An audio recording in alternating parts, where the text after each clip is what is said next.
محبوب خدا صلی اللہ علیہ وآلہ وسلم کے ایک اور پیارے صحابی حضرت حنظلہ رضی اللہ عنہ کہتے ہیں کہ ایک مرتبہ ہم لوگ حضور صلی اللہ علیہ وسلم کی مجلس میں تھے۔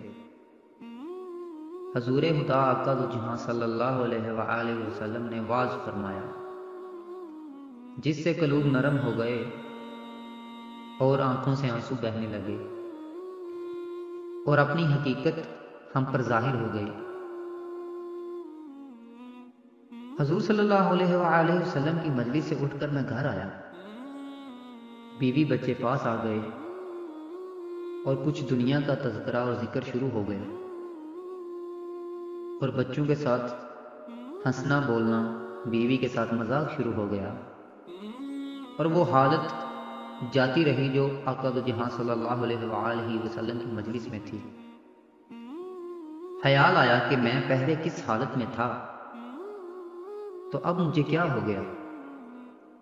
میں نے اپنے دل میں کہا کہ تو منافق ہو گیا کہ ظاہر میں حضور اقدس صلی اللہ علیہ وآلہ وسلم کے سامنے تو وہ حال تھا، اور اب گھر میں آ کر یہ حالت ہو گئی، تو منافق ہو گیا۔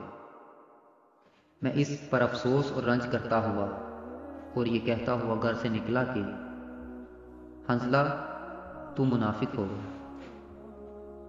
سامنے سے حضرت ابو بکر صدیق رضی اللہ عنہ تشریف لا رہے تھے۔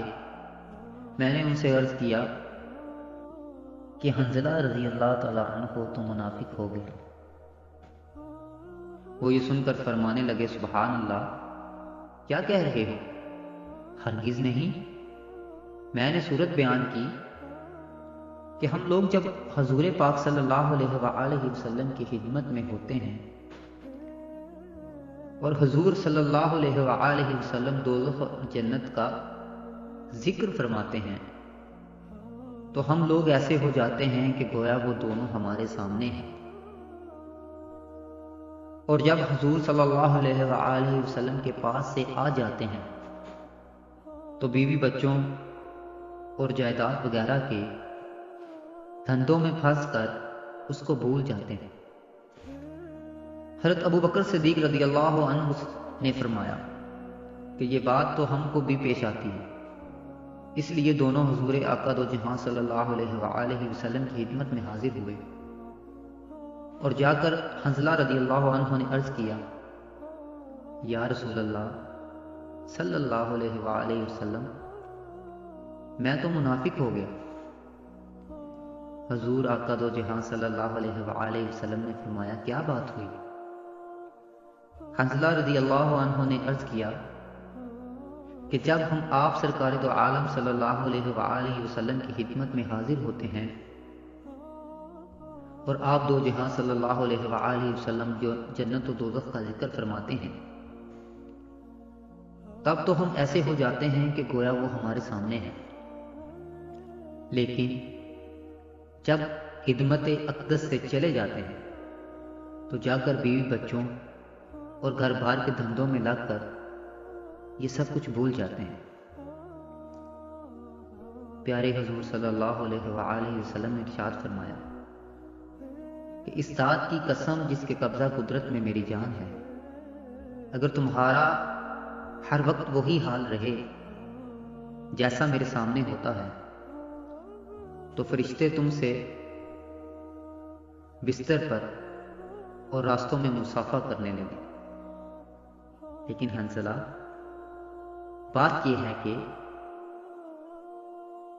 گاہ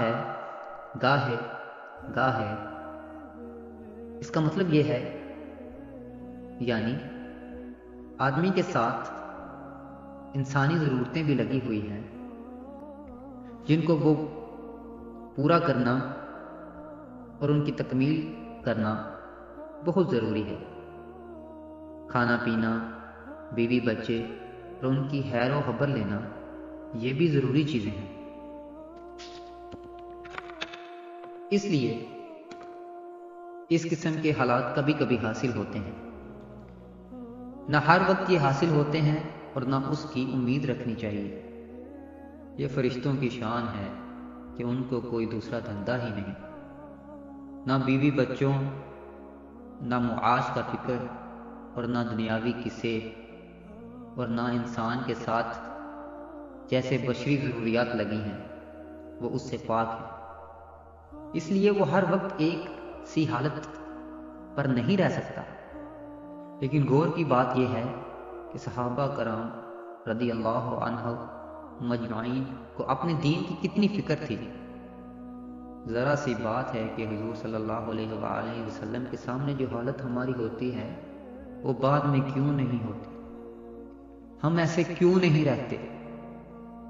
اس سے اس بات کا اندیشہ ہوا کہ ہم منافق ہو گئے اور اپنے ایمان کی فکر کرنے لگے۔ وہ کہتے ہیں نا، عشق از تو ہزار بدگمانی، عشق جس سے زیادہ ہوتا ہے نا اس کے متعلق ہزار طرح کی بدگمانی اور فکر پیدا ہو جاتی ہے۔ مثال سے ہم لوگ اس کو اس طرح وضع کر سکتے ہیں کہ ہمارا بیٹا کہیں گیا ہو نا، اور وہ پہلی دفعہ جائے یا دور جائے، تو بیٹے کی محبت میں ہمیں اس کی فکر لاحق ہونا شروع ہو جاتی ہے۔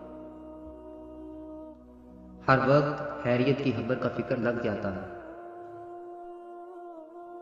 اور وہ اگر یہ بھی معلوم ہو جائے کہ وہاں پر کوئی بربریت، کوئی فساد ہو گیا،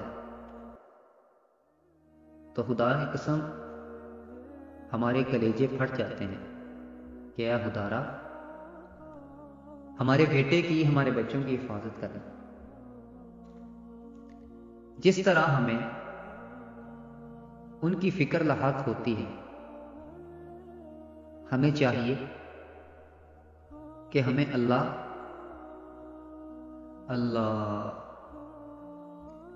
ہمیں یار خیال ہی نہیں آتا،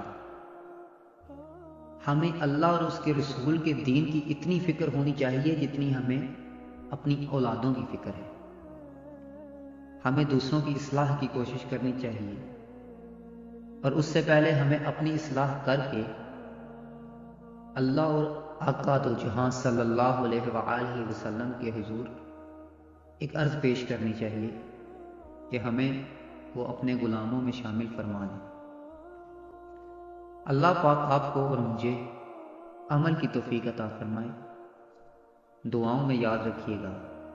السلام علیکم ورحمۃ اللہ۔